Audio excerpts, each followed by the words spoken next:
అనంత భక్తి సనాతన ధర్మ ఛానల్కి స్వాగతం.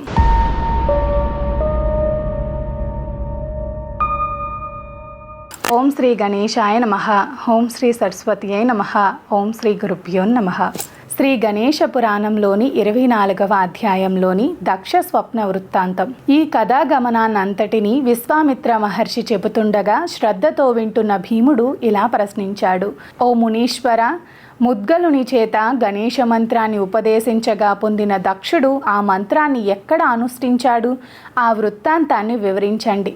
పవిత్ర గాథ ఎంత విన్నా అమృతంతో సమానంగా ఉండి తనివి తీరటం లేదు. ఆ మాటలకు విశ్వామిత్రుడు ఇలా బదులిచ్చాడు. ఓ రాజకుమార, అలా ముద్గలని వద్ద మంత్రోపదేశాన్ని పొందిన ఆ దక్షుడు అక్కడికి సమీపంలోని ఉన్న కౌండన్యమని దట్టమైన అరణ్యంలో తన అనుష్ఠానాన్ని కొనసాగించాడు. ఆ అరణ్యం నానా రకములైన పుష్పలతా శోభితమై వివిధములైన పక్షుల కిలకిల రావాలతోనూ విలసిల్లుతూ ఎంతో ఆహ్లాదభరితంగా ప్రశాంతంగా ఉన్నది. అక్కడ ఏకాంత స్థలంలో కూర్చుని మంత్రానుష్ఠానము తదేక దీక్షతో 12 సంవత్సరాల కాలం తను కొనసాగించాడు. షోడ ఉపచారాలతోనూ మానసిక పూజను 60 రోజుల పాటు నిర్విరామంగా చేశాక ఒకనాటి తెల్లవారుజామున అతనికి ఒక దివ్య స్వప్నం కలిగింది. అందులో సింధూర వర్ణంతో శోభిల్లుతూ పెద్ద పర్వతంలా ఉన్న ఒక ఏనుగు కలలో కనిపించింది.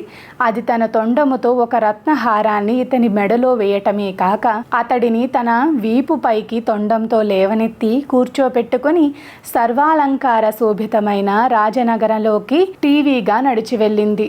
అప్పుడు ఆ రాజకుమారుడు కలలోంచి మేల్కొని తాను చూసిన దృశ్యాన్ని వివరంగా తన తల్లికి చెప్పి, అమ్మా, ఈ స్వప్నం యొక్క ఫలితం శుభమేనా?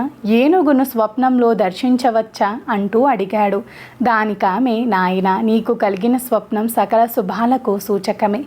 గజారోహణ ఫలంగా రాజ్యప్రాప్తి కలుగుతుంది, కీర్తివంతుడు అవుతావు అంటూ అభినందించింది.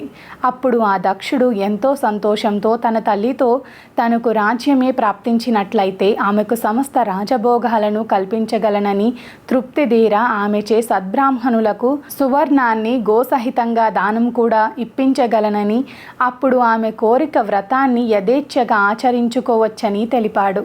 ఆ మాటలకు ఆమె ఎంతో ప్రీతితో సంతుష్టురాలై, సర్వదా నీవు ధర్మబుద్ధి కలిగి ఉందువు, దీర్ఘాయువువై దేవబ్రాహ్మణ పూజలయందు అనురక్తి కలిగి చిరయశస్సును పొందెదవుగాక అంటూ ఆశీర్వదించింది.